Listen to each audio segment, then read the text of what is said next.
और सुन लीजिए, ये जितने भी लव मैरिज हुए गैरों के साथ, चाहे वो अपनों के साथ, तो आप यकीन मानिए मैंने ऐसे कम से कम 100 वीडियो देखे हैं जिसके अंदर हर लड़की रोती और तड़पती और बिलखती हुई दिखाई दी है।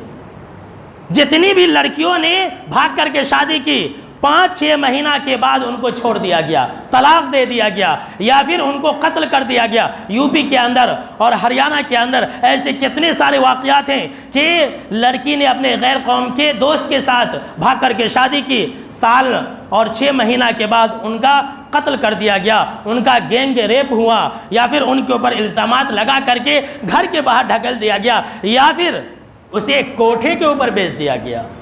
अभी यूपी की एक लड़की को कुछ ही महीना पहले बेंगलोर के अंदर कोठे पर भेज दिया गया, फिर वहाँ से दिल्ली ले जाया गया, फिर वहाँ पर भी जिना के अड्डे पर भेज दिया गया। कौन है इसका जिम्मेदार? क्या हो रहा हमारी कौम को? बस हम और आप आपसी इख्तलाफ इंतशार के अंदर फंसे हुए हैं।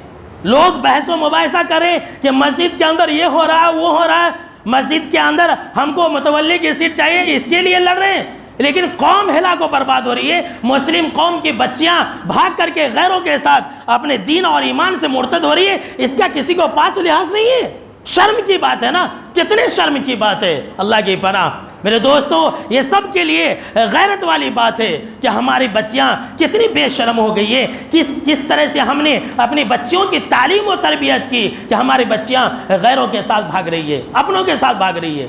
यही ईमान है, यही दीन है कि हमने अपने बच्चियों की यही तालीम और तरबियत की। और आप ये मत सोचिए कि वो फलां की बच्ची थी, वो पता नहीं उसकी क्या गलती थी। याद रख लीजिए, जब धुआं उठता है, जब आग लगती है, तो सिर्फ एक ही मकान नहीं जलते, हज़ारों मकान जलते हैं, हज़ारों घर तबाह बर्बाद होते हैं।